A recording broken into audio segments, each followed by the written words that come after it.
우리 계속해서 사무엘하 말씀 보겠습니다. 사무엘하 20장 14절에서 26절까지 말씀 같이 봅니다. 같이 읽습니다. 세바가 이스라엘 모든 지파 가운데 두루 다녀서 아벨과 벤마가와 베림 온 땅에 이르니 그 무리도 다 모여 그를 따르더라. 이에 그들이 벤마가와 아벨로 가서 세바를 애우고 그 성읍을 향한 지역 언덕 위에 토성을 쌓고 요압과 함께한 모든 백성이 성벽을 쳐서 헐고자 하더니 그 성읍에서 지혜로운 여인 한 사람이 외쳐 이르되 들을지어다 들을지어다 청하건대 너희는 요압에게 이르기를 이리로 가까이 오라 내가 네게 말하려 하노라 한다 하라. 요압이 그 여인에게 가까이 가니 여인이 이르되 당신이 요압이니까 하니 대답하되 그러하다 하니라. 여인이 그에게 이르되 여종의 말을 들으소서 하니 대답하되 내가 들으리라 하니라. 여인이 말하여 이르되 옛사람들이 흔히 말하기를 아벨에게 가서 물을 것이라 하고 그 일을 끝내었나이다. 나는 이스라엘에 화평하고 충성된 자 중 하나이거늘 당신이 이스라엘 가운데 어머니 같은 성을 멸하고자 하시는도다. 어찌하여 당신이 여호와의 기업을 삼키고자 하시나이까 하니 요압이 대답하여 이르되 결단코 그렇지 아니하다 결단코 그렇지 아니하다 삼키거나 멸하거나 하려 함이 아니니 그 일이 그러한 것이 아니니라. 에브라임 산지 사람 비그리의 아들 그의 이름이 세바라 하는 자가 손을 들어 왕 다윗을 대적하였나니 너희가 그만 주면 내가 이 성벽에서 떠나가리라 하니라. 여인이 요압에게 이르되 그의 머리를 성벽에서 당신에게 내어 던지리다 하고 이에 여인이 그의 지혜를 가지고 모든 백성에게 나아가매 그들이 비그리의 아들 세바의 머리를 베어 요압에게 던진지라. 이에 요압이 나팔을 불매 무리가 흩어져 성읍에서 물러나 각기 장막으로 돌아가고 요압은 예루살렘으로 돌아와 왕에게 나아가니라. 요압은 이스라엘 온 군대의 지휘관이 되고 여호야다의 아들 브나야는 그렛 사람과 블렛 사람의 지휘관이 되고 아도람은 감역관이 되고 아힐롯의 아들 여호사밧은 사관이 되고 스와는 서기관이 되고 사덕과 아비아달은 제사장이 되고 야일의 사람 이라는 다윗의 대신이 되니라. 아멘. 오늘에 이르러서야 드디어 길게 끌었던 압살롬의 반란이 이제 마무리가 됩니다. 왜 그 어려운 일이 있고 나면은 내각을 개편하지 않습니까? 오늘도 마찬가지죠. 마지막 23절에서 26절까지 보면 이제 일이 다 정리가 되고 난 다음에 다윗이 이제 자기와 함께할 팀을 다시 이렇게 재편하는 걸 볼 수 있습니다. 요압은 다시 군대 장관이 됩니다. 요압이 군대 장관이 또 된 거예요. 오늘 우리가 읽는 이 부분은 참 재미난 대조가 있습니다. 여기 한쪽은 요압이 있습니다. 여기 등장하는 인물들 보면 다 굉장한 인물들입니다. 다윗 왕도 어쩌지 못하는 사람. 다윗 왕도 그가 하는 일이 자기 마음에 들지 않지만 자기 말을 잘 듣지 않지만 자기 명령을 저렇게 거스리지만 아마사를 죽이고 압살롬을 죽이고 아브넬을 죽여도 그가 가진 힘을 어쩌지 못해서 할 수 없이 그를 군대 장관으로 세워야 하는 그런 힘 있는 사람 요압, 굉장히 영향력이 있는 사람입니다. 요압이 여기 등장하고 그가 이 길갈에서부터 이 아랫 동네에서부터 시작해서 이 요단을 따라서 이 북이스라엘 쪽을 쭉 따라 올라가 가지고 오늘 나온 이 아벨 벳 마아가라는 지역은 단지파 이 단이라는 지역에 그러니까 이 이스라엘 북쪽 끝 지역에 있는 갈릴리 호수 근처에 있는 마을입니다. 지금 이 비그리의 아들 세바가 쭉 이스라엘 온 지경을 따고 올라가서 거기까지 이르러서 거기서 이제 마지막 이 전투 힘을 겨루고 있는 거죠. 이 다윗을 향해서 이 쿠데타의 깃발을 높이 들었던 그 지도자 비그리의 아들 세바가 있고 또 다윗이 어쩌지 못하는 요압이 있고 이 유명한 사람들 이 폴리티컬 리더들이 여기 있는 거예요. 그런데 여기 한 여자가 등장하는 겁니다. 지혜로운 여인이 등장합니다. 이름도 안 나옵니다. 이름도 몰라요. 성도 몰라. 이스라엘 사람들은 이 이름이 굉장히 중요합니다. 이름이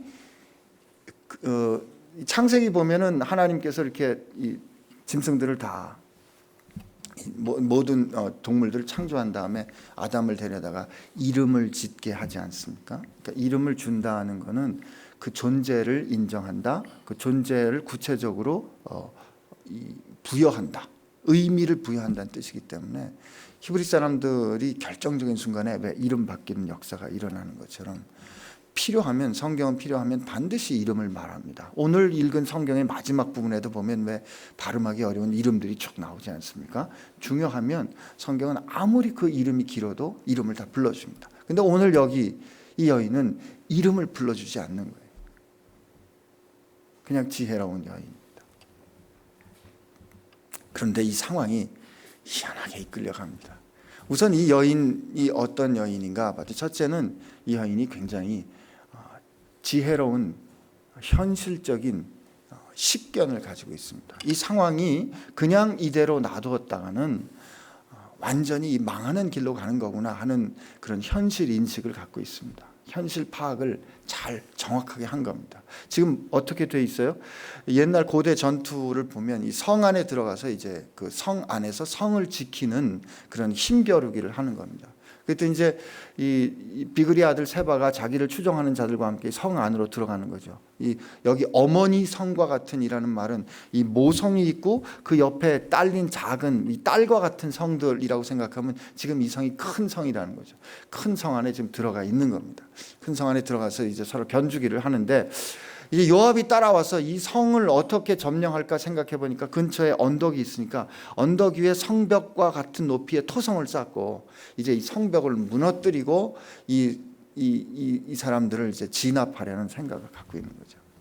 근데 여자가 볼 때 그렇게 되면 뭐 비그리의 아들 세바도 죽겠지만 그 성 안에 들어가 있던 많은 사람들이 죽을 거고, 그죠? 그리고 성벽이 무너지면 이거 복구하려면 또 얼마나 많은 고통이 필요하겠습니까? 여자는 이걸 분명히 본 겁니다. 근데 이 싸움꾼인 요압은 내가 어떻게 하면 저 원수들을 빨리 제압할 수 있을까라는 생각에, 그는 그 폭력적인 생각에, 아주 무정한 생각에 이 상황이 어떻게 갈등을 평화롭게 끝날 수 있는가라는 생각보다는 그저 쳐서 없애는 생각밖에 하지 못하는 거죠. 내가 힘을 가졌으니까 그 힘을 폭력적으로 쓰려는 생각을 합니다. 그런 여자는 이 상황을 지혜롭게 판단할 수 있는 능력을 가진 겁니다. 지혜를 가졌습니다. 그래서 성경에서 이 여자를 이름을 불러주지는 않지만 지혜로운 여자라 불러줍니다. 생각해 보니까 성경에 이런 지혜로운 여자들이 많이 나옵니다. 다윗이 막 흥분해가지고 나발이 자기를 무시했을 때 다윗이 흥분해서 내가 이 나발을 쳐 죽이리라고 우선 자기 그 부하들과 막 달려갈 때 나발의 부인인 아비가일이 음식을 준비해가지고 와서 다윗으로 하여금 피 흘리는 일을 막지 않습니까? 또 여리고성의 기생 라합은 또 어떻습니까? 예수님의 어머니 마리아는 또 어땠습니까? 첫 번째 기적을 베풀 때 예수님께서 그에게 굉장히 좀 섭섭한 대답을 하시지 않습니까? 여인이여, 이 일에 내가 무슨 상관이 있습니까? 아직 내 때가 되지 않았습니다. 근데 그 어머니 어떻게 합니까? 종들을 불러서 그가 무슨 말을 하든지 순종해라. 이게 이 성경의 결정적인 순간에 이 결정적인 역할을 하는 여인들이 있는 겁니다. 참 여성으로 태어난 게 얼마나 축복받은 일인지 모르겠어요. 물론 제가 남성으로 태어난 하나님의 선택에 감사합니다. 우리를 하나님께서 여성으로 남성으로 이렇게 태어나게 하신 그게 다 은혜입니다. 존중하면서 살아야 됩니다. 첫째, 이 여인은 이런 현실적인 판단을 시적절하고 정확한 판단을 할 수 있는 식견이 있었던 거죠. 우리가 그리스도인이라 그래서 막연히 현실을 아니야 괜찮아 좋을 거야 이렇게 해서는 안 됩니다. 문제가 있을 때는 그 문제에 직시할 수 있는 그 식견이 있어야 하는 거죠. 두 번째, 우리 16절을 한번 읽어보겠습니다. 같이 읽습니다. 16절 시작. 그 성읍에서 지혜로운 여인 한 사람이 외쳐 이르되 들을지어다 들을지어다 청하건대 너희는 요압에게 이르기를 이리로 가까이 와서 오라 내가 내게 말하려 하노라 한다 하라. 야, 이 여자, 이 여인에서 우리 뭘 발견합니까? 겁도 없다, 그죠? 용기를 발견합니다. 여인이 말이죠.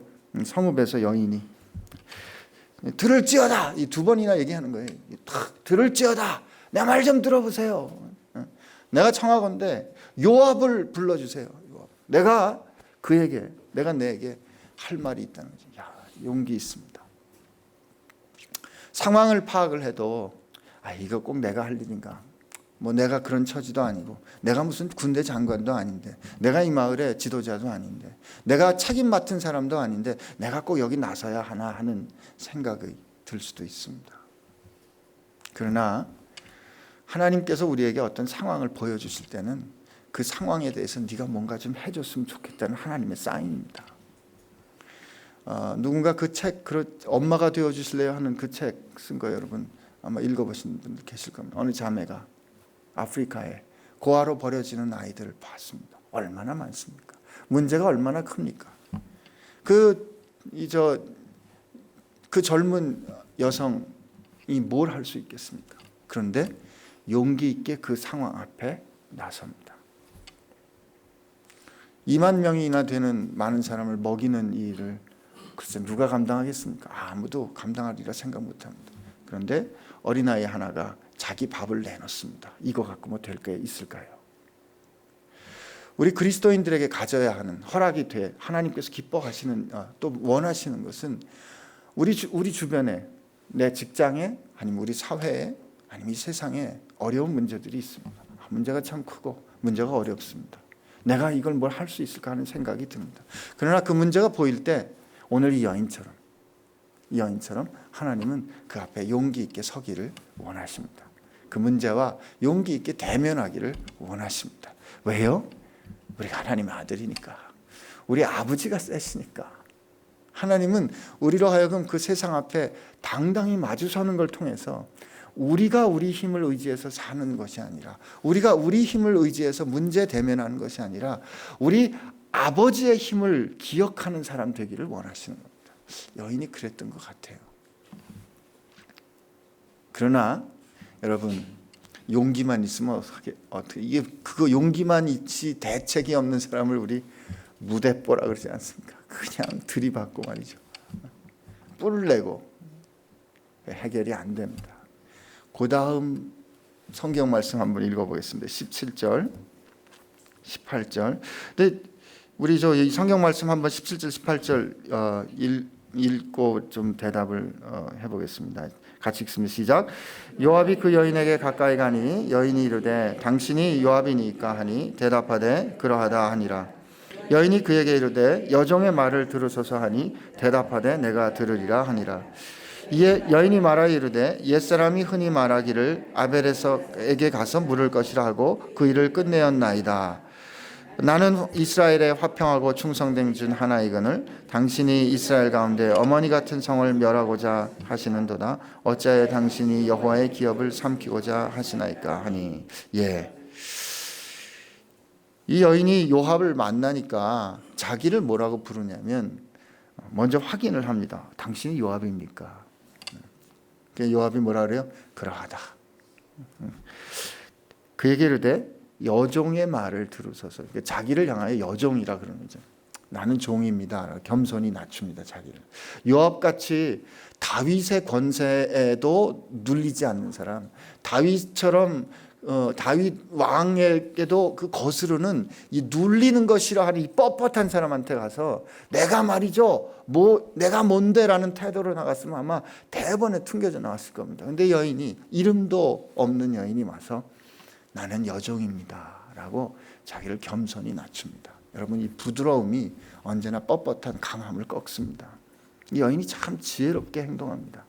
근데 그리고 자기가 하는 말이 얼마나 이치에 옳은 말인지 옛 속담을 가져다 말합니다. 18절이 보니까 흔히 말하기를 이런 속담이 있는데 아벨에 가서 물을 거리라. 그리고 그 일을 끝내었다. 아벨에 가면 지혜를 찾을 것이다. 내가 지금 하는 말이 지혜로운 말입니다 라는 얘기를 하고, 그리고 사실은 이 상황을 요압으로 하여금 직면하게 합니다. 당신은 지금 갈등을 끝내려는 것입니까? 아니면 파괴하려는 것입니까? 라고 물어보는 것이죠. 근데 여러분, 이 대화를 잘 보세요. 어떻습니까? 누가 지금 보통 이 성경에서 이렇게 대화를 많이 이렇게 실어주지 않는데 여긴 지금 대화가 많이 실려 있잖아요. 이 대사처럼 서로 이렇게 대사를 친다 그러죠. 주고받잖아요. 근데 누가 이 대화를 지금 주도해 가고 있습니까? 여인이죠. 누가 지도자입니까? 누가 힘 있는 사람입니까? 요압이죠. 요압이 권세가 많고 요압이 파워를 가진 사람이고, 당연히 이 상황이라면 요압이 말하고 여인이 들어야 하는데 지금은 여인이 말하고 요압이 듣습니다. 누가 누구에게 순종합니까? 요압이 여인에게 순종합니다. 기가 막히지 않습니까? 여자가 당신은 지금 갈등을 해결하는 겁니까? 아니면 파괴하려고 하는 겁니까? 라고 19절에 말하니까 요압이 어떻게 말하냐면 이렇게 말해요. 제가 한번 읽어드릴게요. 요압이 대답하여 이르되 결단코 그렇지 아니하다. 결단코 그렇지 아니하다. 삼키거나 멸하거나 하려 함이 아니니 그 일이 그러한 것이 아니니라. 에브라임 산지 비그리 아들 그 이름이 세바라는 자가 말이야 손을 들어 왕 다윗을 대적했기 때문에 너희가 그만 내주면 내가 이 성벽에서 떠나갈게 하는, 마치 제가 이 연기력이 부족해서 마치 변명하는 것 같은 것이죠. 아니야, 지금 이 두 번씩 하는 게 이게 강조예요. 당신 지금 이거 갈등을 해결하려는, 문제를 해결하러 온 겁니까? 아니면 파괴하려 온 겁니까? 이렇게 말하니까 아니 그렇지 않아. 이게 내가 이 멸하려 하는 것도 아니고 파괴하려 그러는 것도 아니야. 그 사람, 이 비그리 사람 그 세바를 잡으러 온 것뿐이야라고 상황을 말하는 것이죠. 하나님이 오늘 이 사건을 통해서 이 상황을 진짜 주도해가는 사람이 누군지 말씀해 주십니다. 여인이 알았다 그러죠. 여인이 알았다. 그리고 이 여인 네 번째 발견하는 특징은, 그러니까 현실적인 식견을 가지고 용기를 가지고 나서되 지혜를 가지고 대하는 이 여인은 자기 말에 책임을 집니다. 돌아가 그 성 안에 있는 사람들에게 이야기하고 그들로 하여금 비그리 아들 세바의 목을 쳐 내주게 결정하게 합니다. 자기 말에 책임을 지게 하는 것이죠. 오늘 이 이야기는, 오늘 이 사건은 해피엔딩으로 끝납니다. 압살롬의 반란이 드디어 이제 평정이 되는 것으로 끝납니다. 근데 그 마지막 사건에, 오늘 사실 20장 시작에 보면 비그리 아들 세바가 나팔을 불고 끝나는데, 이제 이 비그리의 입장에서 보면 이 요압이 나팔을 부는 거로 끝나면서 이 세바의 입장으로 보면 비극으로 끝나지만 다윗의 입장으로 보면 이것은 해피엔딩으로 끝나게 됩니다. 하나님은 결국 하나님의 사람을 지키시는 하나님의 역사를 이루어 가십니다.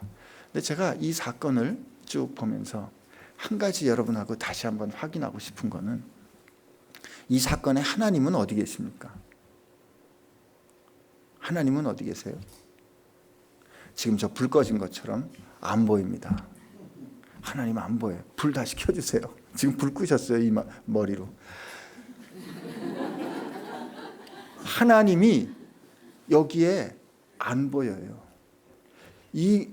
지금 이 기록은 지금 우리가 사는 것과 같이 하나님이 직접 드러나지 않는, 하나님이 신비한 경험을 드러내주지 않는 매우 일상적인 상황, 매우 현실적인 상황, 매우 기적적이지 않은 자연적인 상황이 오늘 지금 이 상황입니다. 여기 지금 하나님의 기적이 어디 있습니까? 그러나 여러분, 한편 생각해 보십시오.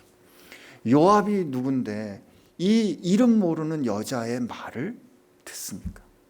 요압이 누군데 지금 이 여자가 나서서 내 말 좀 들어주세요. 네 가진 게 뭔데 나하고 말을 하려고 하느냐, 대화 상대로 인정을 해줄 수가 있냐는 것입니다. 이 여자가 누군데 이 상황을 이렇게 끌고 갈 수 있냐는 것이죠.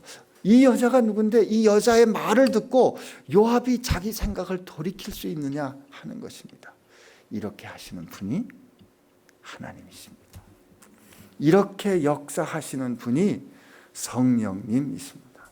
우리는 이 상황 가운데, 이 현실 속에서 하나님, 이거 그냥 놔둘 수가 없는데 하나님께서 기뻐하시는 게 이 일 같아요 라고 겸손하고 지혜롭게, 그러나 용기 있게 우리가 해야 할 말을 할 때, 우리가 하는 그 말을 들어 날카로운 칼이 되어 영향력 있는 큰 울림이 되어 누군가의 가슴을 흔들고 누군가의 가슴을 찌르는 변화를 일으키시는 분, 그분이 보이지 않지만 그분이 하나님이십니다. 그분이 감독이신 거예요. 오늘 하나님이 우리에게 그것을 가르쳐주고 계십니다. 우리는 일상의 삶을 사는 동안에 하나님을 늘 신비한 방법을 통해서 체험할 수 없습니다.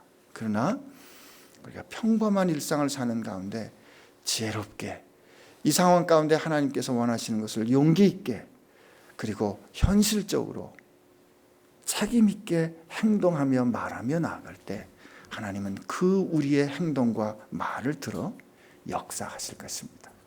보이지 않아도 분명히 역사하실 것입니다. 오늘 그 하루 사신 여러분 되시기를 축복합니다. 우리 같이 기도하겠습니다.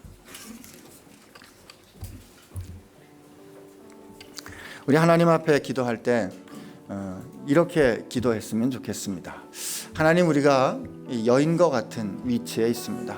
내가 유명하지 않다 핑계하면서 또 내가 그렇게 가진 게 없다고 핑계하면서 정작 대답해야 될 책임져야 될 일에 도망갔던 적이 있습니다. 회사 가운데 일할 때, 가정에서 있을 때 주변의 문제에 관해서 내가 대답해도 될까 하는 그런 주저함이 우리 가운데 있습니다. 그러나 하나님, 오늘 그런 상황 앞에서 지혜롭고 용기 있게 그리고 무모하지 않은 참 현실적인 그러나 책임 있는 행동을 할 수 있는 하나님의 사람 되게 해주시고 우리가 그렇게 할 때 하나님께서 우리를 들어 역사하실 줄로 믿습니다. 이렇게 그런 삶 오늘 살게 해주십시오. 이렇게 주님 앞에 기도하겠습니다. 같이 기도합니다. 하나님, 감사합니다.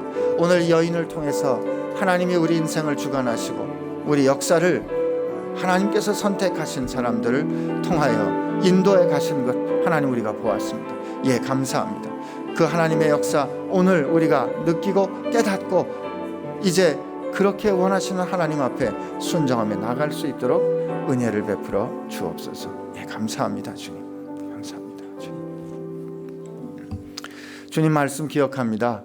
주님, 약한 자를 들어 강한 자를 부끄럽게 하신다 하셨습니다. 주님, 그 하나님의 말씀이 오늘 우리 삶 가운데 역사하실 줄로 믿습니다. 이 자리에 모인 우리들이 다 평범하지만 평범한 우리들이 하나님의 자녀인 것을 기억하게 하여 주옵소서. 세상 누구도 하나님보다 위대할 수 없음을 우리가 기억해서 하나님의 자녀답게 지혜롭고 하나님의 자녀답게 이 현실 앞에 책임 있게 그리고 하나님의 자녀답게 우리 말에 책임을 질 수 있는 내가 나를 드러내는 그런 교만함이 아니라 나의 아버지 되신 하나님을 드러내는 겸손한 능력이 오늘 우리 모두 가운데 있게 하여 주옵소서.